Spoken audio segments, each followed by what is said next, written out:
Hi, I'm Cindy Briggs, and I've created a video for you to show you how to fill your palette. Well, the biggest two questions are what kind of palette, and this is a Mijello palette, is similar to the Heritage palette, and what kind of paints. Well, I've been using Daniel Smith Watercolors for 30 years. 30 years, and I love the consistency, the variety of colors, the natural earth tones that they have that nobody else has. I worked with Daniel Smith quite a bit when I lived in Seattle and in Oregon, and would demonstrate at the store and do workshops there. And what was wonderful about that is they bring in a new color, a couple new colors, and they say, try this one, try that one. So I throw it into my painting to see what happens. So, if you look behind me, the colors that you see wherever you go can be so exciting. This is Coulier in France, and I can tell you how to mix the light greens, the buff titanium on the walls and the trees, the peach colors on the walls, all those colors you can mix with my palette. Portraits, Zion, Canyon, whatever you're interested in painting, this palette works really hard and is a great set of colors. One thing I do want to mention is please fill your palette early before you have a class. A few days at least before you have a class, because you want your paints to be dry. If your paints are not dry, it's really challenging, especially for beginners. So fill up your palette, leave it alone, and then a few days later you can dive into it. Thanks, and I hope you enjoy my video.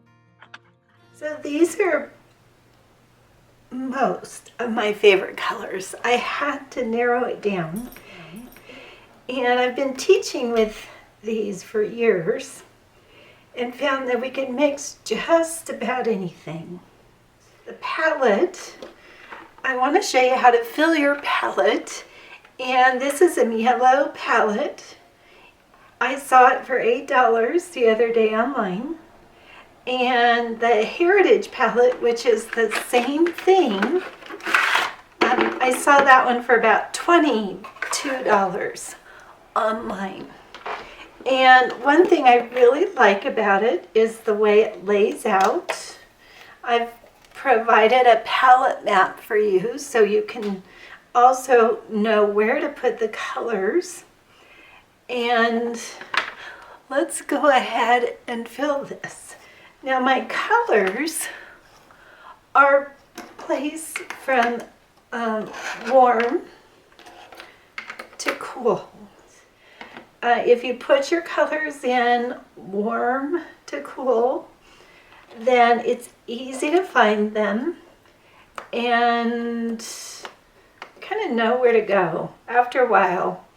And I also like the way this is split up, so I'll put all my warm colors here and all my cool colors here when I'm mixing. Or a very important fact is when you fill your palette, don't just put in a tiny bit, because you can't really get your brush into that, and you think you're saving the paint, but it's better off in your palette. So when I fill my palette, I really fill up the space with quite a bit of paint. And then you want to remember to let it dry. If you put it in right before glass, you're going to make a mess.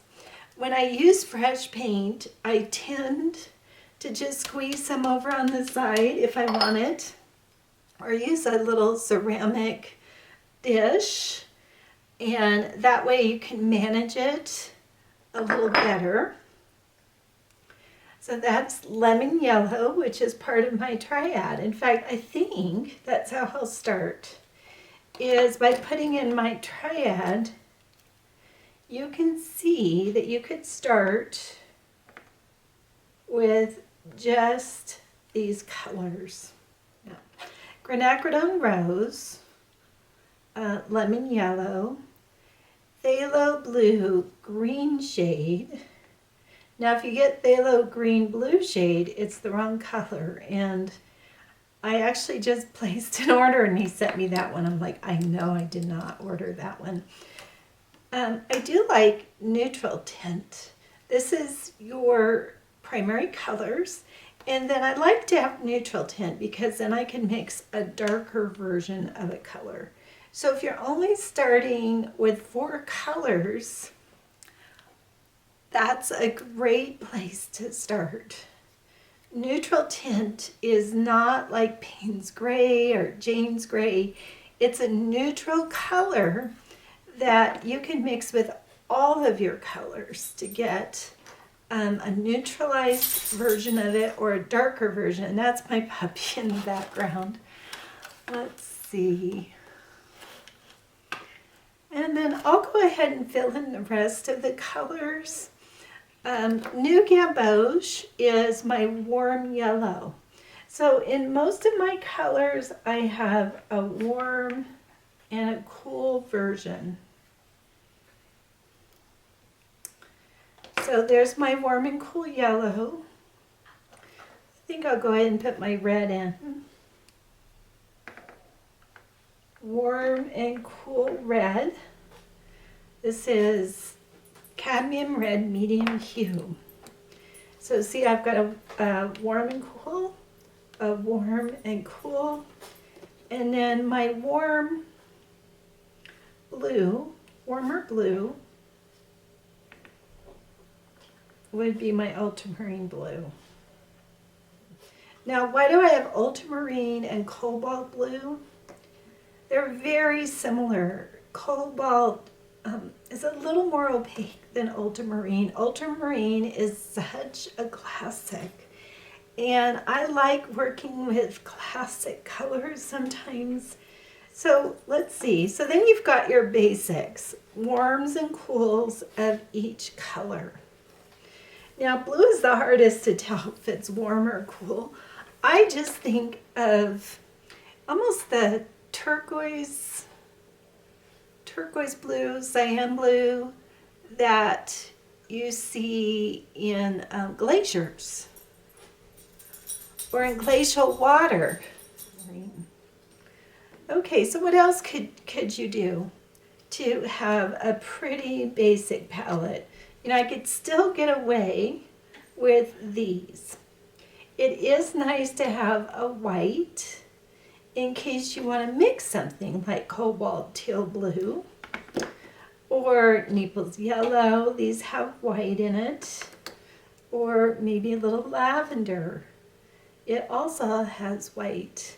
And if you look on the side of the tube, it'll tell you if there's white in it. So I know if I mix my blue and my rose with a little white, I can get to lavender. It's just more work.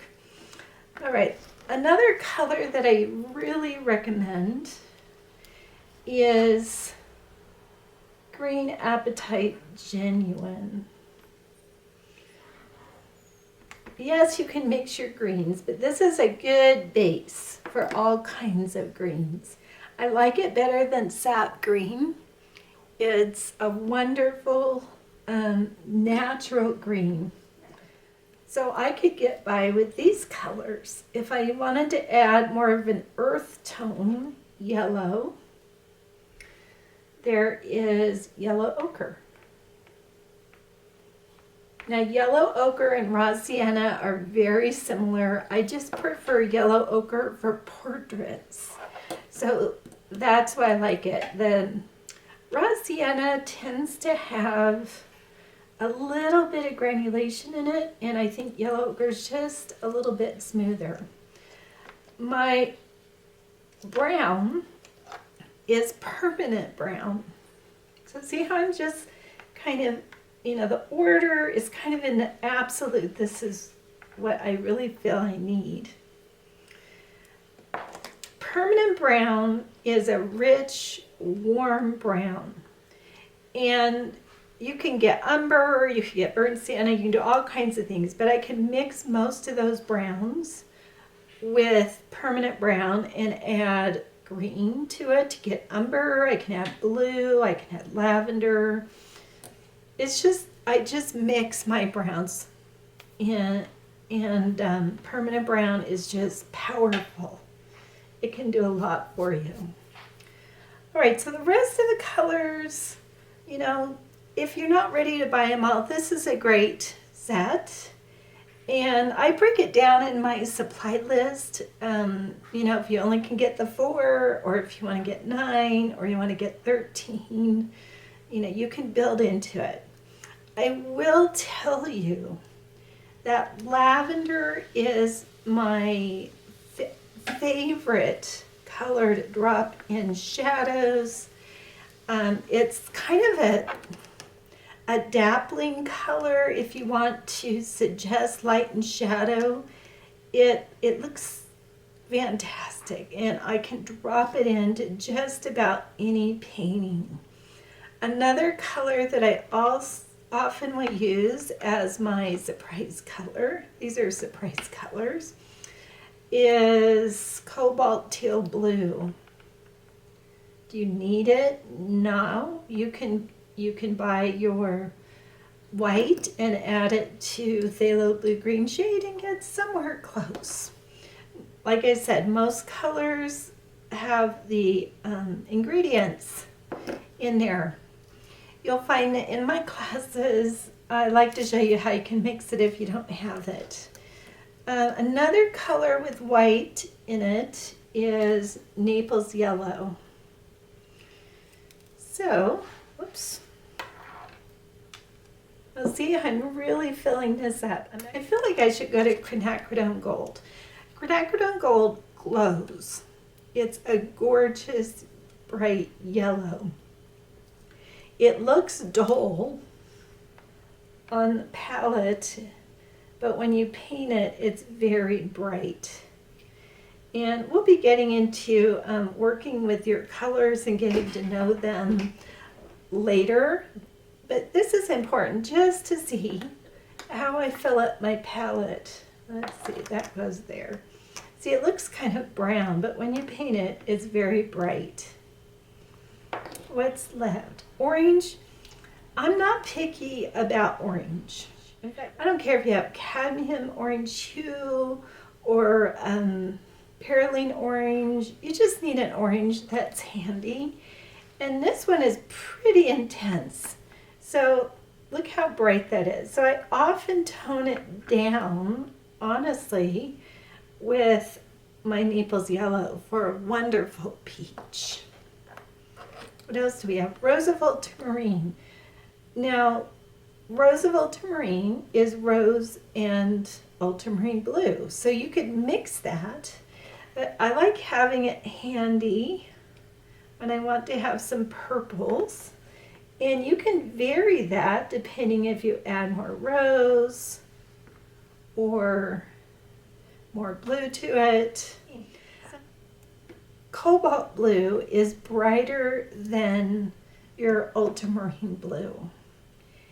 And I actually use it quite a bit in my skies. I like mixing it with some phthalo blue green shade for sky colors. And you'll hear that as I teach. I bring in different colors that you can use in your skies. Phthalo yellow green.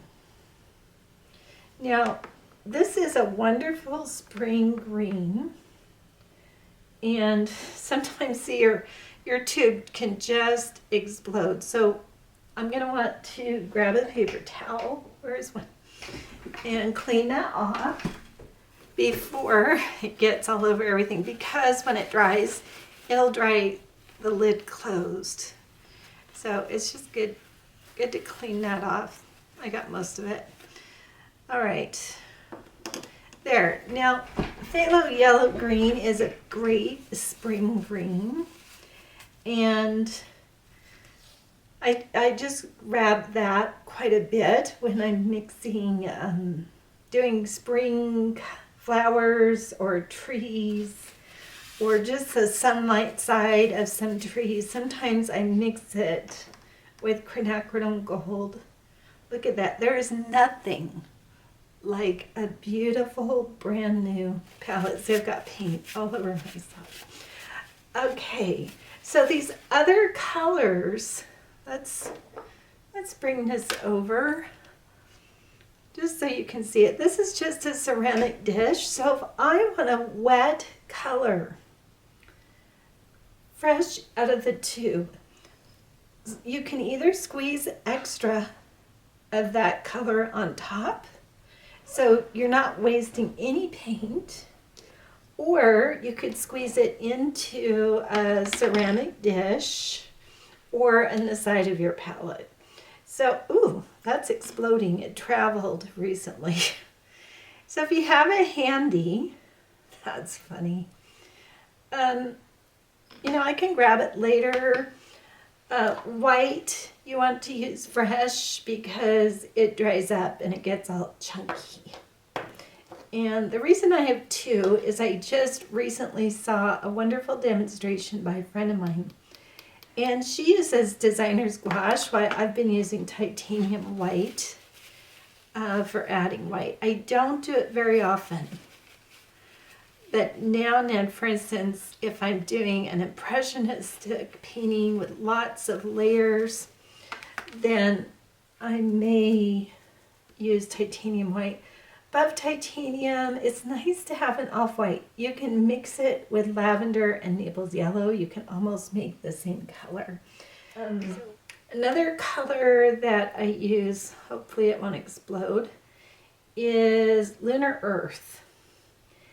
And sometimes I'll mix permanent brown with buff titanium to get a lunar earth color.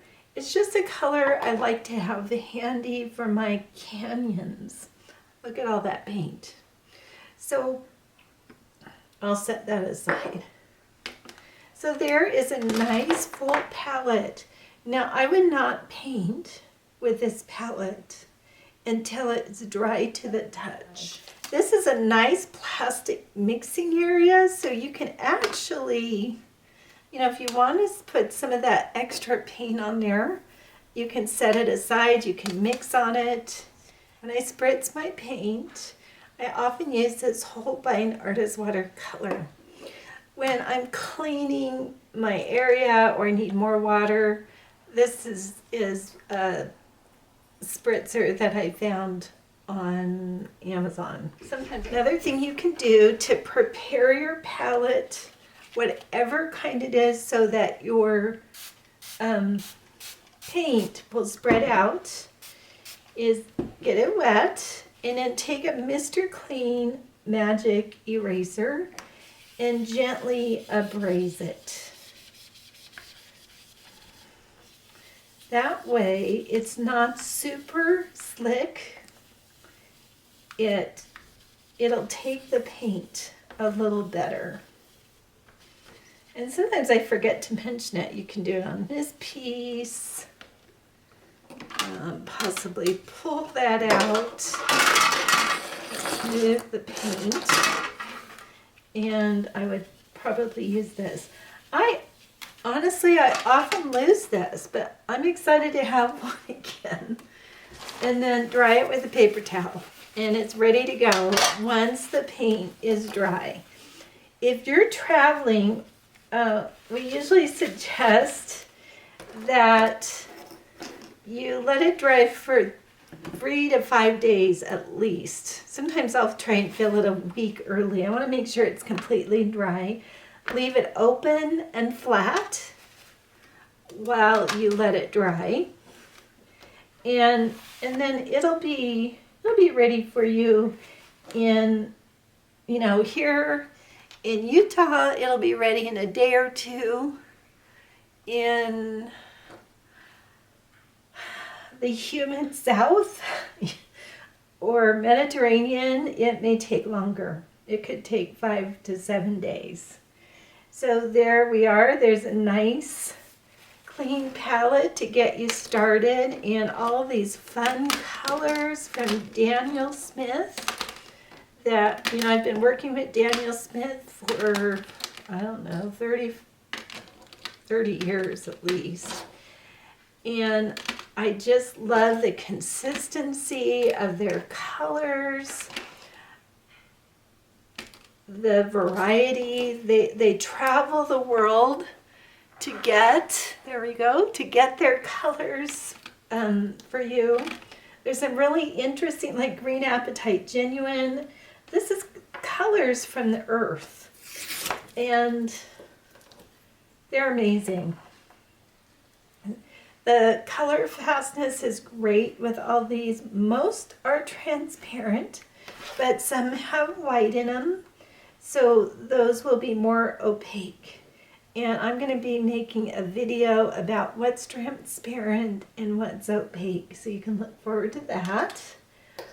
Let's see, there's my buff titanium, my white. I'll just keep all Daniel Smith right there. So this is quite an investment to buy all these tubes at once, so that's why I suggested if you just want to start with the minimum, remember you can start with your primary colors, lemon yellow, quinacridone rose, phthalo blue green shade, and neutral tint. There are other versions of similar primary colors from other brands. You don't have to use the same brands. I'm pretty familiar with Holbein, MJ Graham, and Winsor Newton. So, you know, we can always look at it, and you could send me a picture of the colors you have, and I might make one or two suggestions. For instance, somebody asked today about Naples yellow. You know, can you make Naples yellow? And I think if you use yellow ochre and some white, you could get pretty close. You just have to fuss with it a little bit. I hope you enjoyed seeing how I fill my palette. And you know, there's nothing like a new palette. I have bought so many palettes over the years, and this one I've been using for more than a decade. This style. I buy a new one every now and then when I have to do a how to fill the palette demonstration, and then I get to celebrate that I have a clean, brand new palette. So enjoy your palette, whether it's brand new or it's one that you're just changing your colors around. It's a wonderful thing to have.